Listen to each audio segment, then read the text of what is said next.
ದಕ್ಷಿಣ ಕನ್ನಡ ಜಿಲ್ಲೆ ಕಡಬ ತಾಲೂಕು ಕೊಲ್ಲೆದ ಕಟ್ಟದಲ್ಲಿ ನೀರು ಪಾಲಾದ ವಿದ್ಯಾರ್ಥಿನಿಯರು.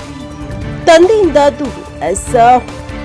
ಕಡಬ ತಾಲೂಕಿನ ಕುಟ್ರುಪಾಡಿ ಗ್ರಾಮದ ಕೊಲ್ಲೆದ ಕಟ್ಟ ಎಂಬಲ್ಲಿನ ಗುಂಡ್ಯ ಹೋಳ್ಳಿಯಲ್ಲಿ ಸ್ನಾನಕ್ಕೆ ತೆರಳಿದ್ದ ಇಬ್ಬರು ವಿದ್ಯಾರ್ಥಿನಿಯರು ನೀರಿನಲ್ಲಿ ಮುಳುಗಿ ಮೃತಪಟ್ಟ ಘಟನೆಗೆ ಸಂಬಂಧಿಸಿದಂತೆ ಮೃತ ವಿದ್ಯಾರ್ಥಿನಿ ಅರ್ಪಿತಾ ಅವರ ತಂದೆ ಹರೀಶ್ ಪಿಕೆ ಅವರು ಕಡಬ ಪೊಲೀಸ್ ಠಾಣೆಗೆ ದೂರನ್ನ ನೀಡಿದ್ದಾರೆ.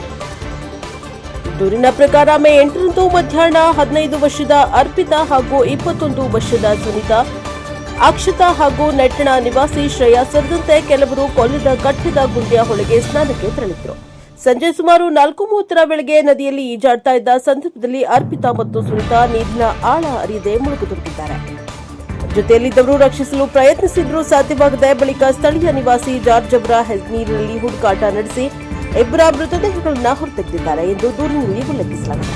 ಬಳಿಕ ಮೃತದೇಹಗಳನ್ನು ಕಡಬ ಸರ್ಕಾರಿ ಆಸ್ಪತ್ರೆಗೆ ಶವಾಗಾರಕ್ಕೆ ರವಾನಿಸಲಾಗಿದೆ. ಮರಣದಲ್ಲಿ ಯಾವುದೇ ಅನುಮಾನ ಇಲ್ಲ ಎಂದು ಕುಟುಂಬಸ್ಥರು ದೂರಿನಲ್ಲಿ ತಿಳಿಸಿದ್ದಾರೆ. ಈ ಕುರಿತು ಕಡಬ ಪೊಲೀಸ್ ಠಾಣೆಯಲ್ಲಿ ಪ್ರಕರಣ ದಾಖಲಾಗಿದ್ದು ಪೊಲೀಸರು ಮುಂದಿನ ತನಿಖೆಯನ್ನು ಕೈಗೊಂಡಿದ್ದಾರೆ. Bureau report, Praja power TV, Dakshina Kannada.